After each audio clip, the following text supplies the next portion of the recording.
아는 만큼 보인다의 이영사입니다. 반갑습니다. 자, 여러분들이 이제 부동산 투자를 한다라는 가장 큰 목적은 수익이라고 생각합니다.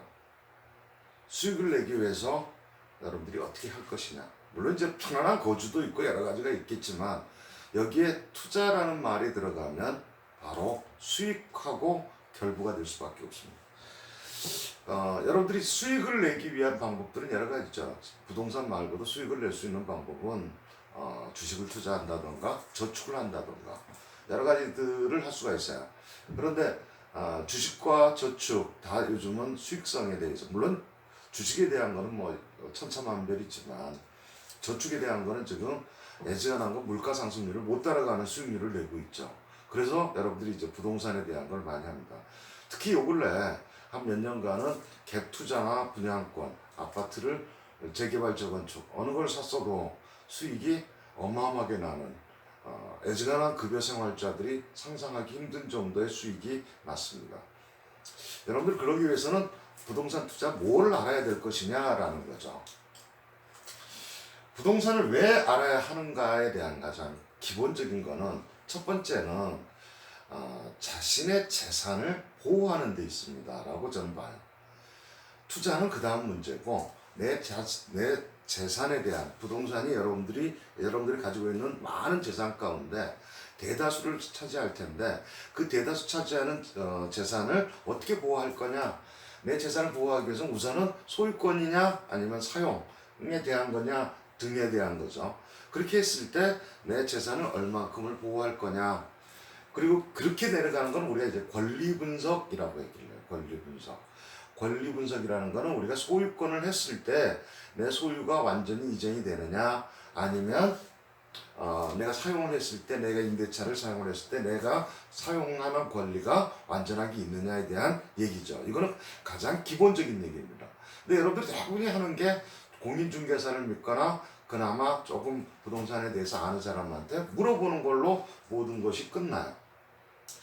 그렇게 하는 것보다는 여러분들이 하나씩 배워놓는 게 평생을 살아갈 수 있는 좋은 기회다, 이렇게 생각하시는 게 좋을 것 같습니다. 자, 그 다음 두 번째는 이제 재산 증식입니다. 자, 첫 번째는 내 거를 내 재산을 보존하는 거고, 두 번째는 재산 증식에 있다. 그럼 재산을 증식을 하기 위해서는 내가 어떻게 해야 되느냐? 우선은 투자 방법에 따라서도 달라지죠. 투자 종목에 따라서 달라집니다. 우선은 내가 경매 투자를 할 거냐, 아니면 분양권 투자를 할 거냐, 아니면 재개발 재건축을 투자할 거냐, 아니면 갭 투자를 할 거냐 라는 거죠. 그런 거가 이제 어떤 방식에 따라서 어떤 식으로 나갈 거냐에 따른 방식이 있고, 또 하나는 어떤 거로 내가 할 거냐, 토지를 할 거냐, 아파트를 할 거냐, 아니면 상가를 할 거냐, 아니면 오피스텔을 할 거냐, 아니면 내가 나이가 들었으니 상가형 주택으로 점포주택을 할 거냐라는 거죠. 그래서 여러분들이 그 방법에 대한 거, 또 그거에 따라서 언제 투자하느냐가 가장 중요한 시기로 와닿습니다. 그런 거를 이제 알아가야 되는 거죠.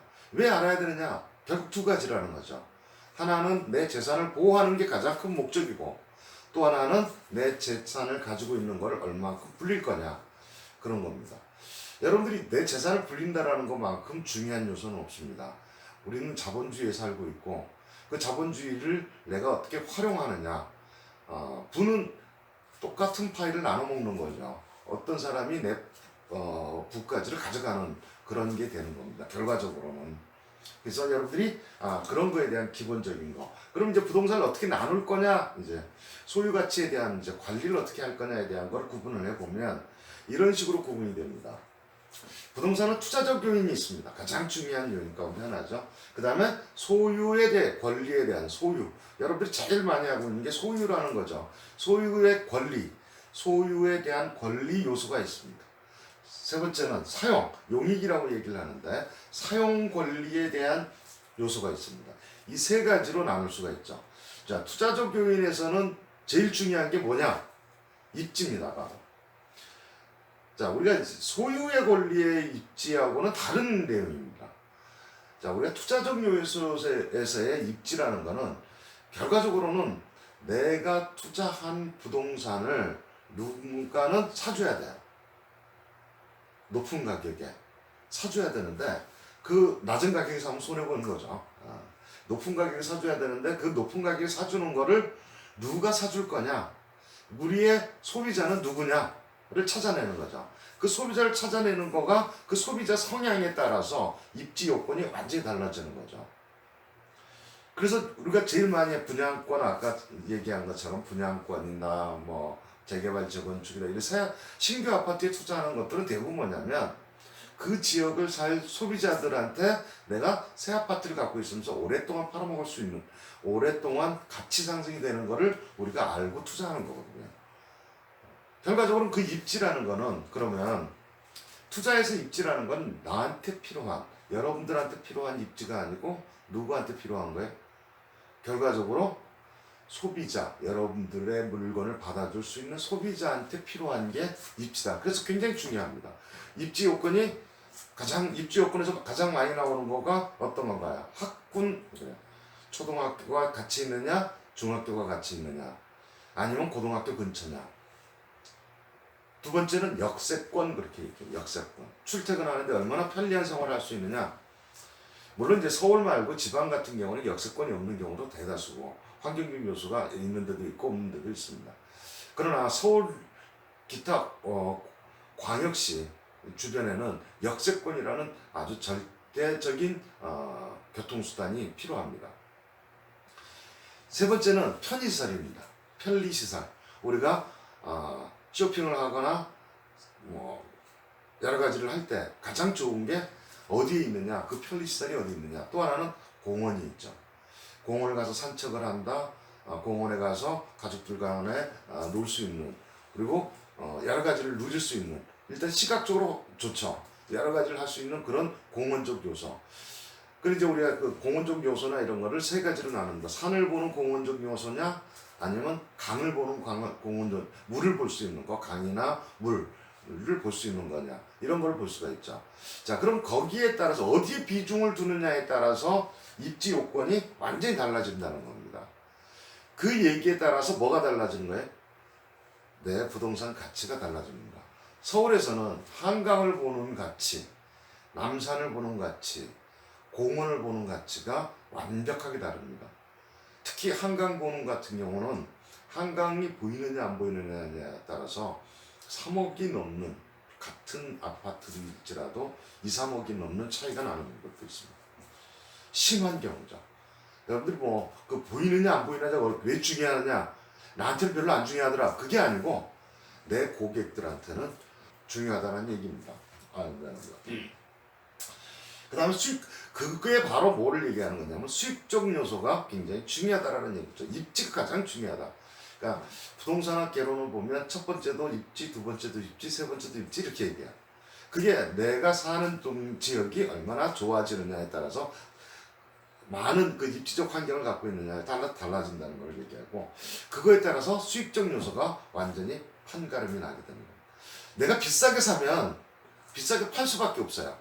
손에 안 보이려니까. 그런 요소들이 있다는 거죠. 그 다음에 이제 소유에 대한 권리 요소입니다. 소유에 대한 거는, 소유를 하기 위해서는 가장 누가 보증을 해줘야 돼요? 정부가, 국가가 보증을 해줘야 됩니다. 개인 재산이다 라고 보증을 해줘야 돼요. 그걸 우리가 얘기하면 등기, 그러니까 이전 등기가 돼 있다, 내 앞으로 소유권 보전 등기가 돼 있다, 소유권 이전 등기가 돼 있다, 이렇게 이전 등기라고 얘기를 합니다.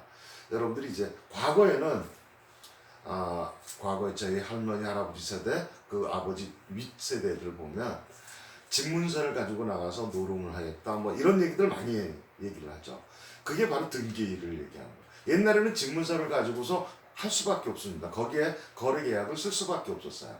가장 우선적인 요소였죠. 지금은 정부가 전자정부가 돼서 등기 자체가 그렇게 중요하지가 않습니다. 왜? 정부에 이미 전산화가 되어 있기 때문에. 자, 그거를 할 때 두 가지입니다. 이전 등기를 할 거냐, 소유권 보존 등기를 할 거냐. 자, 이전 등기를 한다는 건 일반 집이 지어져 있는 상태에서 이전을 하는 겁니다. 그래서 이영삼이와 누가 거래를 했을 때 이전이죠. 이전시키는 거. 그래서 내 앞으로 이전이 되느냐 안 되느냐를 따지는 거고, 보존 등기는 집을 처음 지었을 때 건설회사나 아니면 제가 지을 수도 있고 그렇게 해서 집을 보존, 그러니까 이렇게 집을 지어졌습니다라고 보존하는 등기를 하게 되어 있습니다. 그 다음 또 등기라는 게 또 하나가 있어요. 촉탁등기라는 게 있습니다. 촉탁등기. 촉탁등기는 경매, 법원에서 강제적으로 하는 등기를 얘기합니다. 내가 소유권 이전 등기를 청구하지 않더라도 강제적으로 나한테 등기를 이전해 주는 걸 얘기합니다. 그러니까 여러분들이 촉탁등기를 한다는 말 자체가 촉탁으로 누군가가 강제적으로 나한테 이전을 해주는 거죠. 그게 이제 경매에서 많이 일어나는 얘기입니다. 그래서 이제 등기, 소유권에 대한 것들에 대한 게 나오는 거고, 용익은 우리가 말이 사용에 대한 얘기입니다. 임대차를 사용하거든, 우리가 소유한다고 해서 무조건 사용하는 건 아니죠. 그거하고 좀 구분이 되는 겁니다. 사용 권리에 대한 얘기죠. 우리가 부동산을 하면 토지든 상가든 오피스텔이든 그 안에 있는 사용 권리와 소유에 대한 권리는 엄격하게 다릅니다. 그래서 우리 용익 권리라는 거는 그 안에 있는 사용 권리를 얘기해요. 그럼 그 사용 권리라는 걸 가장 크게 이제 접촉을 받는 거가 뭐냐면 공법적 제한이다 이렇게 얘기를 해요. 공법적 제한이다라고 얘기를 하는 가장 큰 이유는 뭐냐면 우리가 토지나 건물이나 상가나 사용하는 용도가 다 다르죠. 우리가 아파트를 사용하는 거가 상가로 사용할 수가 없습니다. 사용에 제한을 받는 거죠. 누가 제한을 해요? 국가가 제한을 하는 겁니다. 자, 내가 상가를 가지고 있다 그래서 아무 상가나 다 술집을 내거나 허가가 나지가 않습니다. 그거는 뭐가 국가가 그거에 대한, 정부가 그거에 대한 걸 제한을 하는 거죠.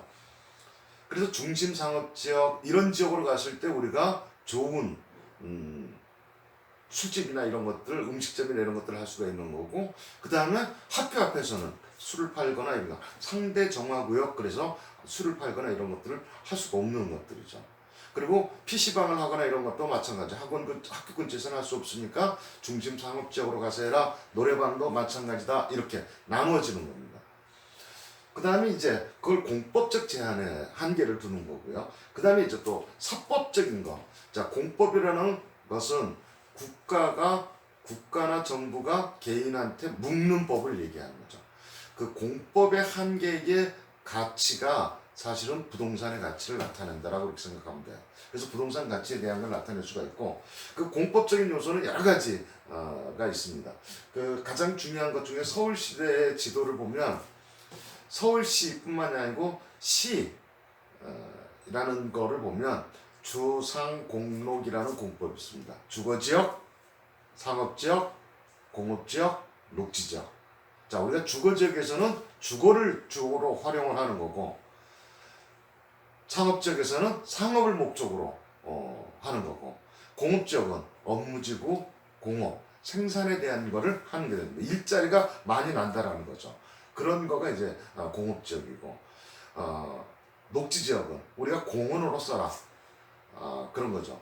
우리가 그동안 많은 사건, 정부에 많은 사건들이 있었지만은 국정농단이라는 걸 하면서도 최순실이라는 이름들이 많이 나왔습니다. 그때 자기 최순실이 땅이 경기도 미사리에 있었는데 미사리에 있는 공원 부지를 바꾸지도 못했어요. 그만큼 공법적 요소에 한번 묶이면 바꾸기가 쉽지가 않다라는 걸 얘기합니다.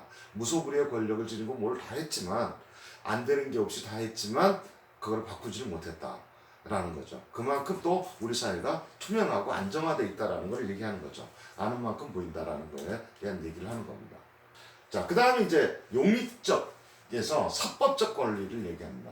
사법적이라는 거는 우리가 어떤 거냐면 개인 간의 거래입니다. 개인 간의 거래에 있었을 때 어떻게 하냐, 사용하고 개인적 거래를 어떻게 할 거냐에 대한 얘기를 하는 겁니다. 그래서 사법적 거래를 어떻게 나갈 거냐, 그런 이제 계약에 의해서 이루어집니다. 그래서 우리가 대부분이 개인 간 거래에서 말들이 많은 겁니다.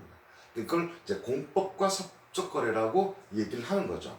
자, 우리가 지금까지 알아본 거는 이제 들어가는 입문 단계에 있는 거를 알아보는 단계였어요.